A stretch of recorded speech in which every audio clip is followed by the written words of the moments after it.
Vous écoutez l'épisode 115 du podcast Business en spa esthétique, devenir une experte de la peau et de l'anti-âge avancé, l'œil de l'expert avec Cécile Michel. Bonjour, je suis Tiffaine Modeste, la créatrice et directrice d'Expertise Spa Bien-être, le premier centre d'accompagnement des artisans de la beauté et du bien-être qui veulent réussir. Notre mission, vous enseigner ce que vous n'avez pas appris à l'école. La gestion d'entreprise, les stratégies business et le management des équipes. Alors bienvenue sur le podcast Business en spa et esthétique. Chaque semaine, je vous invite à découvrir une nouvelle vision de votre métier avec les meilleures astuces que j'ai mises en place au cours de ma carrière, les outils que je partage avec nos clientes et leurs histoires de réussite, et les témoignages des grands acteurs de notre secteur. Cette semaine, j'ai le plaisir non pas de recevoir, mais d'être reçue par Cécile Michel au sein de la Skin Academy.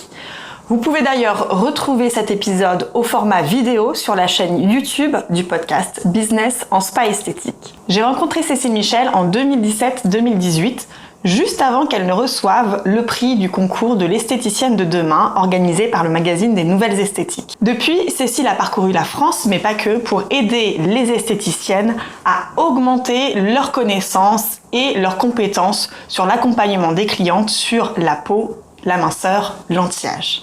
Aujourd'hui, je vous propose donc de mettre en lumière les étapes par lesquelles vous allez pouvoir passer en tant qu'esthéticienne pour devenir une experte véritable de la peau. Bonjour Cécile, je te remercie de m'accueillir chez toi pour cet enregistrement d'épisode ensemble. Tu es l'une des esthéticiennes les plus connues de France et même au-delà. Tu as une expertise vraiment avancée sur la peau, les techniques avancées esthétiques, l'anti-âge, la minceur. Et j'ai plein de questions pour toi aujourd'hui à te poser. Mais alors, avant de commencer, la traditionnelle question, c'est est-ce que tu peux te présenter ? Oui, alors d'abord, merci à toi de m'avoir proposé. Je suis ravie d'être sur ce podcast. Une grande fierté d'être sur ton podcast. Je peux me présenter alors rapidement. Donc, bonjour à toutes et tous qui nous regardez. Je suis Cécile Michel. Alors, déjà, j'ai une base esthéticienne, mais une esthéticienne sur le tard. C'est-à-dire c'est une reconversion. Moi, j'ai démarré en fait ma vie professionnelle dans le commerce. Et puis, j'ai eu mon fils en 2002. Et là, je me suis dit, bon, ouais, le commerce c'est bien, mais il manque une passion derrière tout ça et en fait le hasard m'a poussé sur l'esthétique. J'ai une amie à moi qui était en BTS esthétique, ça lui plaisait beaucoup. J'aimais l'esthétique, mais vraiment ça s'est fait comme ça et du coup j'ai dit allez c'est parti, CAP esthétique en un an, on y va et j'ai détesté ça. J'ai dit bon bah je serai jamais esthéticienne, c'est pas possible. Et alors du coup j'ai enchaîné sur du maquillage semi-professionnel sur cette formation là en me disant vu que je peux pas être esthéticienne, ce qui est proposé en fait sur ce programme là ça me plaît pas, ça ne me correspond pas. Je me voyais pas du tout en institut et faire les ongles, faire les épilations, enfin voilà le traditionnel. Du coup, bon, j'ai eu mon diplôme, j'ai bossé. Par contre, ce que j'adorais, c'était les technologies, alors entre guillemets, parce qu'on parle du Lucas, on parle du Vaporone de 2000. Mais c'était la technologie, voilà, en 2003, ça j'aimais bien savoir comment ça fonctionnait et j'adorais la peau. Voilà, les muscles paussiers, la physio, tout ça, ça me branchait énormément. Donc j'ai enchaîné sur du maquillage semi-professionnel, j'ai créé ma micro-entreprise à ce moment-là et j'ai été maquilleuse professionnelle. Du coup, là, 100%, totalement avec cette entreprise-là et pendant des années. Et puis, beaucoup de déplacements, quand même un enfant en bas âge. Théo, il est né en 2002, donc j'ai repris en 2002 mes études aussi. Donc, il a fallu un moment se poser. En 2011, j'ai dit, bon, stop, j'ai envie de monter un centre anti-âge. Là, pareil, hop, l'univers, j'en sais rien, mais le centre anti-âge, ça n'existait pas. Et j'ai dit, de toute façon, je ne veux pas monter un institut, vu que de toute façon, je ne me reconnais pas dans cette esthétique-là. Donc, je veux monter un centre anti-âge. Et en 2011, j'ai monté le premier centre anti-âge, en fait, de France, où on avait une esthéticienne qui gérait un centre dans lequel on trouvait des technologies, de la consultation, de la LED, un skin analyzer, des choses qui n'existaient pas dans le monde esthéticienne et qui existaient très peu, finalement, dans le monde médecine esthétique. Et puis en 2011, ça a cartonné. Je suis très contente de ce lancement, c'était super. Il y a eu un bon accueil vis-à-vis de la clientèle qui du coup cherchait justement des esthétiques plus évoluées, plus pointues, mais qui voulaient pas forcément aller chez un médecin esthétique. Donc du coup, c'était parfait. Et en 2017, j'ai dit c'est pas possible, moi je peux pas laisser les collègues continuer à avancer en allant tout droit. De toute façon, dans une impasse, c'est évident. Il faut que j'explique aux collègues que l'esthétique, ça peut être autre chose, ça peut être tellement plus passionnant. Il y a tellement de choses à savoir en fait sur la peau et une approche différente avec sa clientèle. On s'amuse tellement en fait comme ça qu'il faut que j'en parle, il faut que je l'explique. Et à partir de là, il y a eu le concours, les nouvelles esthétiques en 2018, la première formation en 2017, et ensuite ça s'est suivi. Et voilà. Okay. Quand tu es passée de la transition entre maquilleuse professionnelle et centre anti-âge, tu nous disais en 2011, ça n'existait pas sur le marché. Qu'est-ce qui t'a inspiré? Qu'est-ce qui t'a donné en fait cette idée d'aller creuser cet aspect anti-âge? Il y a quelque chose que je m'explique pas encore, et même aujourd'hui en 2024, quand je fais l'histoire comme ça de ma vie, enfin 2025 pour le coup, il y a des choses que je m'explique pas. Je sais pas, naturellement, moi j'étais très branchée sur les crèmes et la cosméto. Je passais des heures dans certaines parfumeries pour regarder au dos, et ensuite je cherchais à comprendre. Donc il y a eu beaucoup de recherches en autodidacte là-dessus. J'ai fait, sans le savoir, une espèce de veille concurrentielle de ce qui se passait en France, à l'étranger, ailleurs. J'ai recherché, j'ai passé des coups de fil, j'ai eu des contacts avec un domaine plus médical aussi. Justement médecine médicale. Et j'ai eu une conversation une fois avec une dame avec laquelle ça s'est très mal passé au téléphone parce que du coup elle avait fait des recherches sur moi et elle avait appris que j'étais esthéticienne. Et lors de notre deuxième rendez-vous téléphonique, du coup, elle m'a complètement mis dans les dents. Vous êtes esthéticienne, vous n'avez pas à prendre des informations là-dessus, nanani, nanana. Et en fait, on s'est un peu chauffé comme ça au téléphone toutes les deux. Et au final, la conversation a continué. Je lui ai expliqué que bon, certes, moi, j'avais que un diplôme d'esthétique et c'était un CAP en un an. Mais voilà, moi, comment je voyais l'esthétique, les connaissances que j'avais, etc., etc. Et en fin de compte, on s'est super bien entendu. Et elle m'a donné une piste. Écoutez, dans ce cas-là, venez sur le congrès de la médecine esthétique, c'est à Monaco. Venez faire un tour, comme ça on se rencontre sur place, et puis ça vous permettra d'avoir un tour d'horizon complet de ce qui se passe en médecine esthétique. Et je me suis payé du coup le luxe, parce que c'est quand même pas donné déjà d'aller à Monaco, de se loger à Monaco et se payer une place dans ces congrès. Et je suis arrivée en fait moi esthéticienne avec pas beaucoup d'expérience parce que c'était au moment de la création, donc tu vois c'était 2010. J'avais encore pas œuvré là-dedans. Je sortais de mon maquillage. Et je suis arrivée dans ce congrès de médecine esthétique où je suis tombée d'ailleurs sur un médecin que je connaissais, un médecin esthétique que j'avais rencontré et qui me regarde et me dit mais qu'est-ce que vous faites là Cécile? Je lui dis écoutez je fais du shopping. Voilà. Et donc, en effet, j'ai fait du shopping, j'ai regardé les technologies qui existaient, ce que je pouvais moi faire, ne pas prendre. Et puis, j'ai fait un peu j'ai fait mon programme comme ça dans ma tête et mon choix. Et je suis revenue avec des contacts et avec le programme des technologies que je voulais inclure dans mon centre anti-âge. Voilà, donc c'est comme ça que ça a aussi démarré, le fait de bousculer, de pas demander si j'ai le droit de venir, mais d'y aller. Voilà, mais ça c'est... J'aime mettre la charrue avant les bœufs. Voilà, ça c'est une philosophie qui me suit depuis toujours. Et je vois pas pourquoi j'aurais pas le droit. Voilà. Donc tu as été un peu accueillie par cet univers de la médecine esthétique. Ils ont pas trop eu le choix en fait. Ils m'ont accueillie, je me suis un peu imposée. Et c'est vrai qu'à partir du moment où j'ai ouvert mon centre anti-âge, j'ai continué vraiment à me former, à aller chercher des informations. Et c'est aussi grâce à ça que j'ai pu avoir cette deuxième casquette, parce qu'à partir de 2013-2014, je bossais pour des laboratoires justement médecine esthétique où on trouvait le HIFU, c'est arrivé plus tard, mais les injectables, les technologies. Et du coup, je faisais des congrès de médecine esthétique, comme à Nice, par exemple, où j'allais visiter des médecins esthétiques pour leur présenter et leur faire même les formations, présenter des technologies et les former à certaines techniques réservées aux médecins esthétiques. Donc j'avais la casquette centre anti-âge et la casquette commerciale médecine esthétique et après formation. Donc toi, tu as eu une évolution d'année en année. Ça fait, tu le disais, 22 ans que tu es dans le secteur esthétique. C'est ça. Quel est ton regard à toi sur l'évolution du secteur de façon globale? Alors, incroyable comme ces dernières années, et je pense que tu seras d'accord avec moi, à quel point la vitesse d'évolution, elle s'est accélérée. Moi, quand je suis arrivée en 2002, c'était standard, c'était classique, c'était traditionnel. Pour moi, là, c'est vraiment mon avis, mon opinion. C'était mou, on était déjà on était à la limite on était obsolète déjà à cette limite-là. Je voyais bien que ça commençait à être très dangereux pour nous. Et puis du coup, c'est vrai qu'en gagnant ce concours des nouvelles esthétiques, j'ai eu la possibilité aussi de me mettre un peu plus en avant, tu vois, sur les réseaux sociaux, et du coup de parler de la radiofréquence, de parler de la LED, de parler de cette technologie. Et c'est vrai que ça a donné quand même une impulsion de voir que même en esthétique esthéticienne, on pouvait avoir ce type de techno, ce type d'approche et ce type de prise en charge. Donc là, ça a quand même boosté. Et c'est vrai qu'à partir de là, alors je dis pas que je suis celui le dénominateur commun du lancement, mais j'ai vu que l'esthétique prenait un virage et en effet, on a eu beaucoup plus de fabricants, de fournisseurs de technologie à partir de 2017, 2018. Ça a commencé à progresser. Donc là, on a pris une vitesse, on a pris une accélération. Et ces dernières années, je dirais que déjà avant le Covid et après Covid, là, ça carbure et ça fait 2-3 ans que ça carbure énormément. On prend une vitesse qui peut du coup même faire peur et donner le tournis. Et là, il va être essentiel de prendre du recul, souffler, stabiliser les bases, parce que les bases, elles seront encore plus importantes pour pouvoir continuer. Mais on va en parler. On va en parler.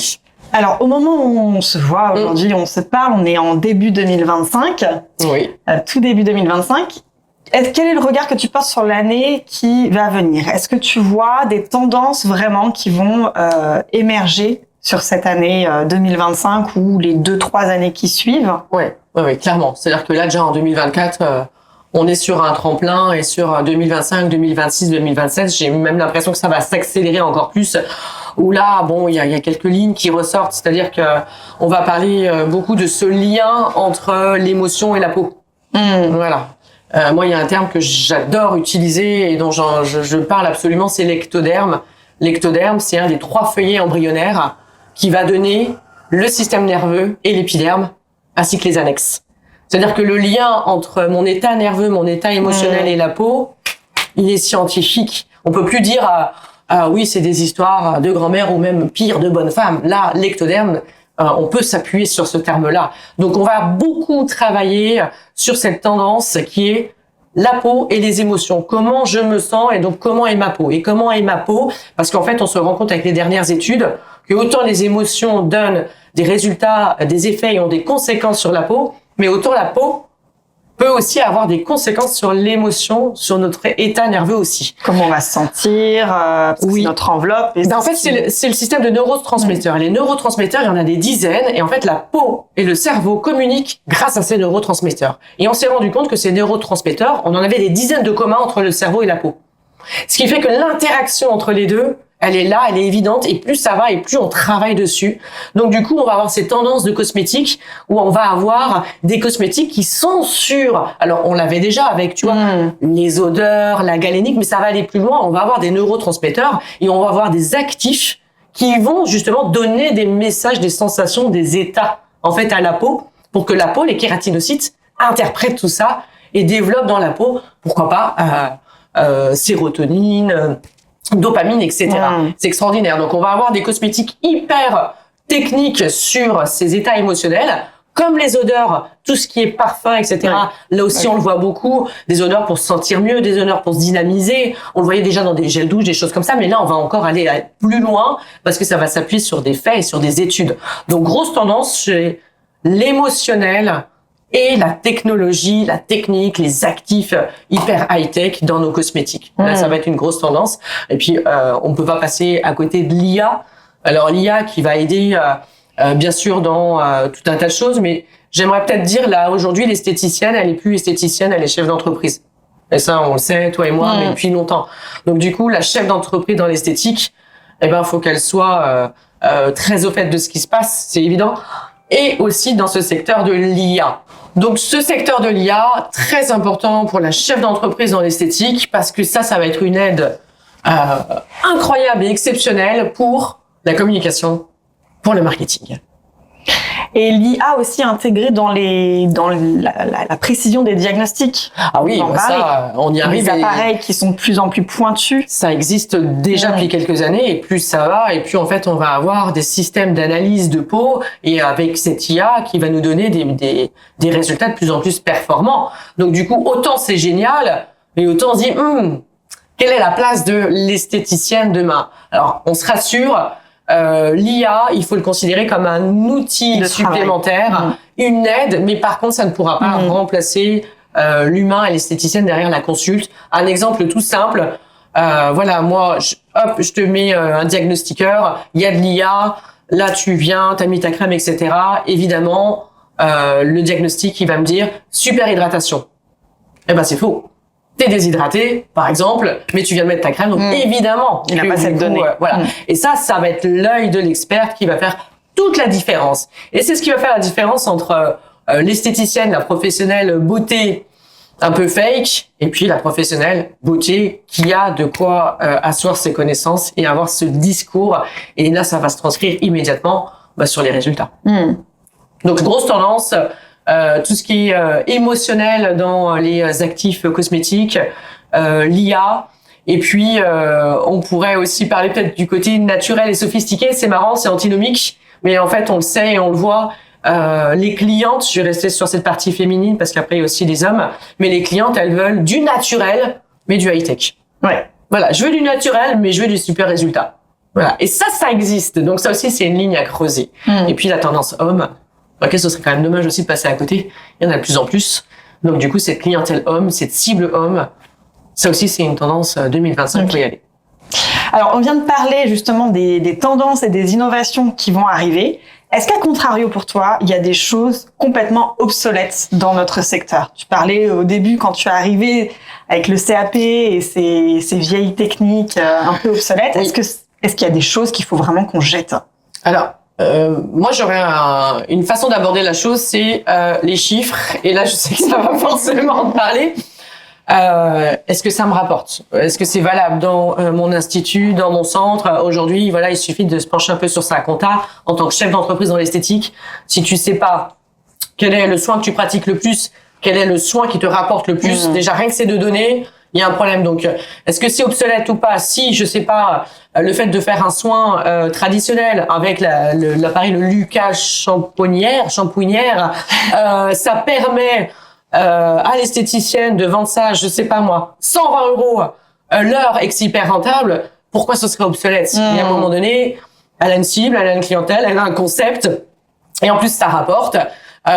Donc voilà, moi ça va être surtout sur cette donnée-là. Est-ce que c'est vraiment obsolète ou est-ce que du coup c'est une question de marketing et de communication, parce que finalement ça va beaucoup jouer là-dessus. Donc les chiffres et puis un bon marketing et une bonne com. Et des fois, ça peut être, on le voit bien avec les barres à sourcils ou les barres à ongles, ça cartonne. Donc il y a des filles, elles font des ongles, oui, à 30 €, ça leur prend 1 heure, c'est absolument pas rentable. Et il y a des filles, pour prendre des rendez-vous avec elles, eh ben ça va être 65, 75, et il y a une liste d'attente de fou. Donc je dirais que le chiffre, c'est aussi déterminant pour savoir si c'est obsolète et pas obsolète. Après, l'hyper personnalisé. Aujourd'hui, moi, avoir des rendez-vous sans avoir une consultation. Pour moi, c'est un non-sens. À quel moment tu montes ton expertise, à quel moment tu montes la différence, à quel moment tu vas établir un programme sur mesure et personnalisé, c'est pendant la consultation. Voilà. Et après, on peut se dire, tiens, est-ce que c'est rentable? Absolument. Finalement, en fait, être obsolète, c'est est-ce que j'ai toujours le marché pour moi, ou est-ce qu'il faut que je passe à autre chose, ou que j'innove, ou que je change? Il y a un point de vue, quelle est la ligne? Et puis là, c'est pareil. À un moment donné, quand tu montes un business, t'as posé un concept. Voilà. Est-ce que ce concept, il est encore viable aujourd'hui? Je dirais qu'il fallait peut-être faire un point tous les 5 ans. Est-ce que maintenant, tu devrais faire un point tous les 2 ou 3 ans? Ouais, il y a de grandes chances vu que ça accélère au niveau des tendances. Donc, est-ce que mon concept, il est OK? Je fais une veille concurrentielle. Est-ce que ma clientèle, ma cible, elle a changé? C'est quoi mon persona? Enfin, toutes ces choses-là. Et je sais que les filles sont hyper formées avec toi là-dessus. C'est la base. Et finalement, ça va donner aussi ce choix de se dire, tiens, c'est obsolète, c'est pas obsolète. Il y a des choses tellement incroyables quand on regarde sur les Insta, etc. Il y a des tendances avec, tu vois, la graisse de bœuf, ça cartonne. Ça, c'est quand même assez incroyable. Et pourtant, ça fonctionne. Donc, obsolète, c'est une question de définition, en fait, finalement. Je te propose d'aller un petit peu plus dans la technique. Maintenant, tu nous as déjà donné plein d'informations. Tu nous as raconté comment, justement, tu as débarqué un peu dans cet univers anti-âge auprès des médecins et que tu as enfoncer la porte. Oui. J'ai aussi eu la chance d'assister à certaines de tes interventions quand on se rencontre sur des événements, et je trouve que tu as une approche absolument passionnante. Tu as cette capacité d'expliquer en fait des choses assez pointues, assez techniques sur la biologie, sur la physiologie, sur le métabolisme, etc.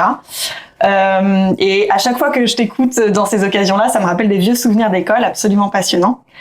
Qu'est-ce que tu penses, toi, de la maîtrise de la biologie, de la physiologie cutanée chez les esthéticiennes aujourd'hui? Essentiel, primordial, incontournable. On peut y aller dans les qualificatifs, mais le marché de l'esthétique, c'est des milliards de dollars. Il y a une grosse bagarre sur le secteur. On le sait à quel point l'esthétique est vampirisée de toutes parts. Et j'aimerais juste aussi dire aux esthéticiennes, arrêtez de montrer du doigt. Ah, c'est de leur faute, c'est de leur faute. Pauvre de moi. Voilà. Ah, mais on n'est pas défendu. Ah oui, mais elle a pas ceci. Oui, mais elles font des soins alors qu'elles ont pas cela. Arrêtez de regarder à l'extérieur. Mettez-vous devant un miroir et à un moment donné, tu es qui? Tu fais quoi? Et en fait, déjà, recentrez votre énergie et votre prise de conscience déjà sur vous, parce que très souvent, faut déjà balayer devant sa porte. Les filles, elles se sont jamais plus formées depuis leur CAP ou leur BTS. Voilà, elles se contentent des formations marque ou appareil. C'est pas suffisant. Le CAP, le programme, il date de 1962. En 62, c'était déjà obsolète sur certaines informations. Il y a des données qu'on a appris, elles étaient déjà fausses. Outre-Atlantique, ils étaient déjà passés à autre chose. Voilà, c'est quand même dommage. Et là, donc, arrêtons de regarder ce que les autres font, ce que les autres ont, et que nous, pauvres caliméros, on n'a pas de chance, on n'a pas le droit. Et en fait, il y a des filles qui s'en sortent extrêmement bien, parce qu'à un moment donné, elles se sont posées, elles ont taffé leur concept, et elles bossent et elles se forment pour être et des chefs d'entreprise, et pouvoir parler de la peau. La peau, c'est quand même notre domaine d'activité. Il y a quand même plein de filles qui sont pas au courant de ce qui se passe à l'intérieur, en fait, de notre terrain de jeu. Donc voilà, formons-nous et c'est primordial d'avoir ces connaissances-là. Donc tu parlais justement de l'importance de se former et d'aller creuser. Tu as parlé d'une chose aussi capitale, c'est que on observe que auparavant, on pouvait se former et approfondir tous les 5 ans. Maintenant, c'est tous les 2-3 ans, il faut vraiment se renouveler. Ouais. Qu'est-ce qu'on peut faire en tant qu'esthéticienne pour aller justement creuser? Si je pense que voilà, je vais suivre ma formation avec ma marque partenaire, est-ce que c'est suffisant en soi? Est-ce qu'on peut se dire c'est bon, je me suis formée? 2 mots, curiosité et suspicion. Toujours mettre un veto et se poser la question, est-ce que c'est vrai ce qu'on me raconte dans la formation? Voilà, ma marque me donne des informations, c'est forcément orienté. Donc est-ce que c'est juste ou est-ce que l'information est détournée pour aller dans leur sens? Donc, je posais la question, est-ce que là, on est vraiment purement dans de la physio, c'est factuel, ou c'est un petit peu détourné?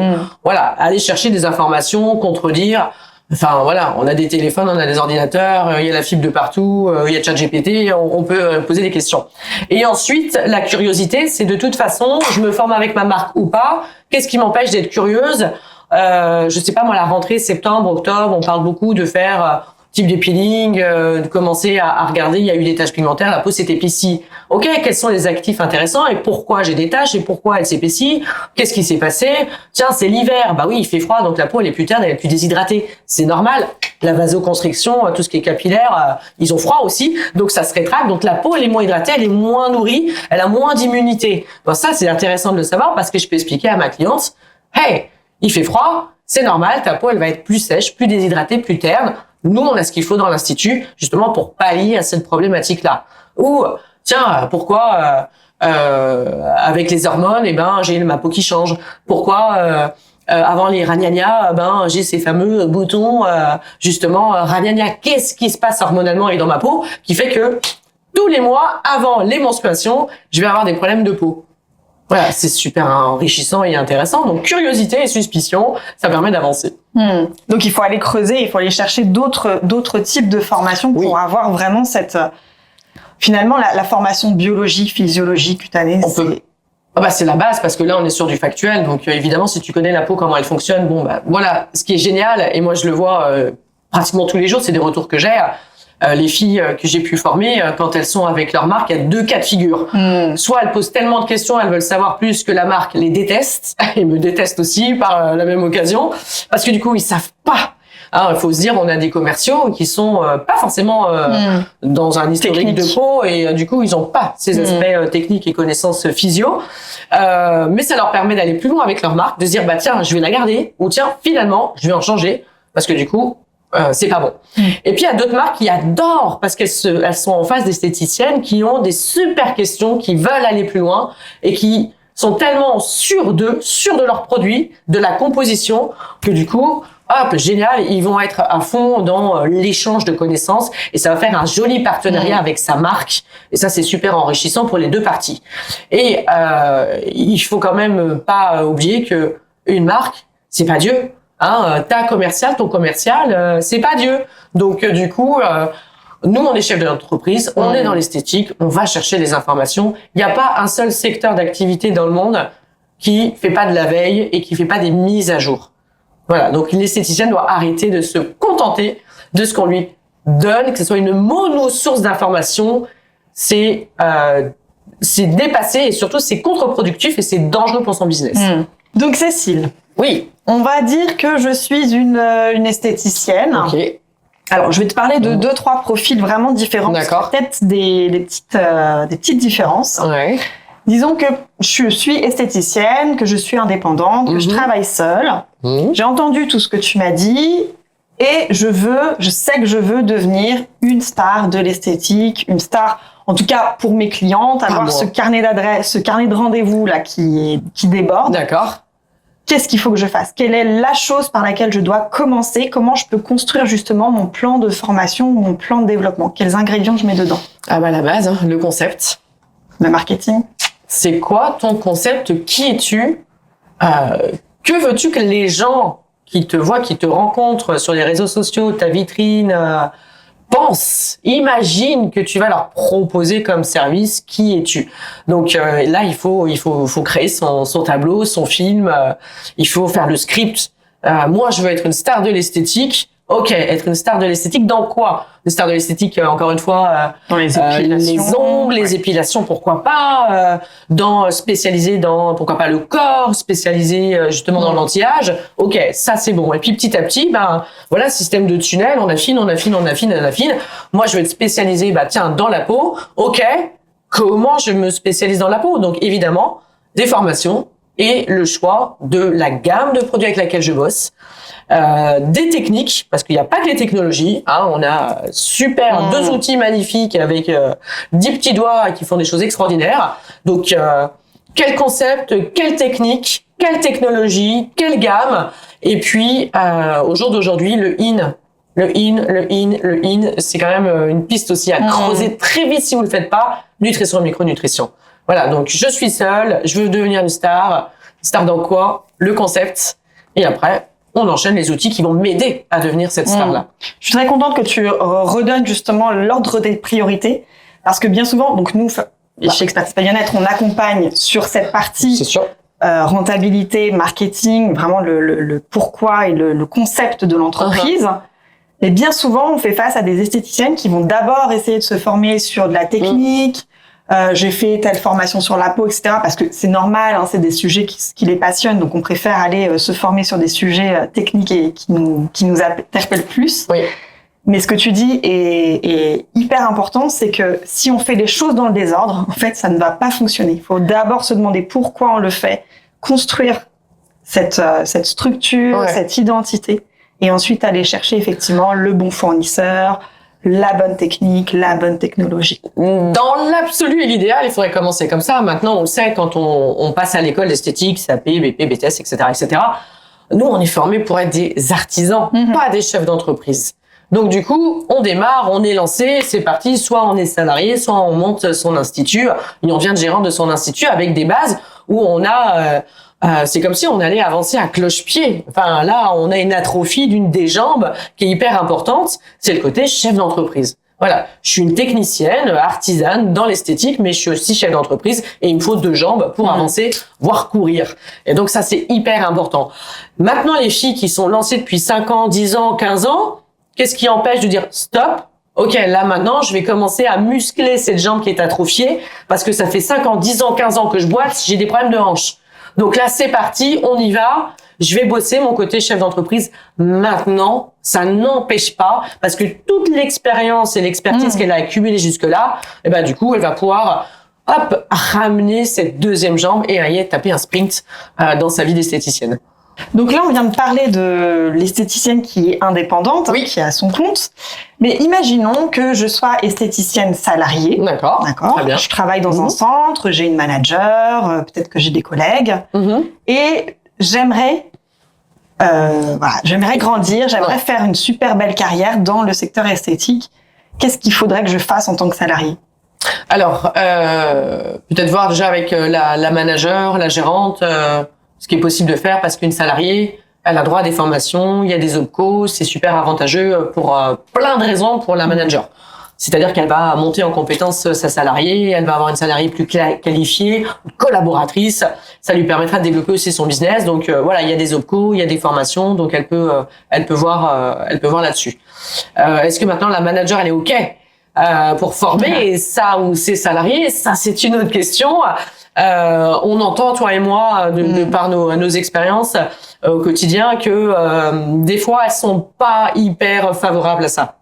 Il y a des managers qui ne veulent pas former leurs salariés parce que il y a une peur derrière que la fille, elle se forme, qu'elle prenne la formation, elle part et elle va se monter à côté ou plus loin, mais elle part avec la formation. Il y a des systèmes pour encadrer ça. Il y a des systèmes. Le premier, c'est de dire, écoutez, moi, je vais le poser contractuellement déjà. Oui. Je vais vous former, mais par contre, vous êtes dans l'obligation de rester avec moi pendant 1 an, 2 ans, 3 ans, le temps de rentabiliser cette formation. Voilà. Et là, c'est OK. Ensuite, faut quand même pas oublier que proposer des formations à ses salariés, il y a des filles, elles veulent rester salariées. Et ben, c'est aussi un moyen pour elles de les motiver à rester dans l'institut. Et ensuite, il y a d'autres systèmes. Troisième option, c'est de former sa salariée. Nous, on le fait. C'est-à-dire que moi, j'ai des modules et des formations pour les managers, pour les gérants, et j'ai des modules pour les salariés. Ce qui fait que du coup, elle va avoir, par exemple, approfondissement de la peau. Je vais l'avoir pour la manager, avec l'ensemble, les fiches de consultation, énormément de données. Et puis, je vais avoir cette version pour la collaboratrice, pour la salariée, avec moins d'informations, elle n'aura pas la feuille de consultation, ce qui fait que la salariée, elle va monter en compétence, elle va avoir le même discours que la manager, elle va pouvoir comme ça montrer tout de suite l'expertise de l'institut au téléphone et en face-to-face quand elle est avec sa cliente, mais elle aura les connaissances encadrées et du coup, elle n'aura pas la totalité de la formation, donc elle se sentira pas pousser des ailes et partir ailleurs, se monter à côté de manière des fois très saine dans la façon de faire. Ouais. Alors Cécile, j'ai une dernière question pour toi. La question que je pose à mes invités dans le podcast, quel serait le conseil avec un L et un E majuscule que tu pourrais donner à une esthéticienne qui veut devenir une experte dans son domaine? Peut-être la peau, peut-être autre chose. Ok, tu sais à quel point j'aime parler. Là, tu me challenges. C'est sur le conseil. La chose la plus importante pour toi aujourd'hui? Pour qu'elle puisse devenir la star elle a déterminé son objectif. Voilà. D'accord, elle a déterminé son objectif. Je veux un carnet de rendez-vous qui à rallonge. Ah bah écoute, là, faut qu'elle se duplique, faut qu'elle devienne l'esthéticienne hybride 2025 et plus, et qu'elle soit hyper douée dans ses connaissances, son chef d'entreprise et marketing et communication. Donc il faut qu'elle soit une chef d'entreprise. Merci. Le conseil. Je t'en prie. Merci à toi, Tiffaine. Si vous voulez profiter de la richesse des connaissances sur la peau de Cécile Michel, nous vous invitons à découvrir les cursus de cornéothérapeute qui vont démarrer prochainement. Si vous souhaitez aller plus loin et transformer votre activité et vos méthodes de travail, rendez-vous sur notre site internet expertise-spa-bien-être.fr. Découvrez le programme d'accompagnement et les cours ESBE conçus pour vous aider à développer vos compétences et faire de votre activité un véritable succès.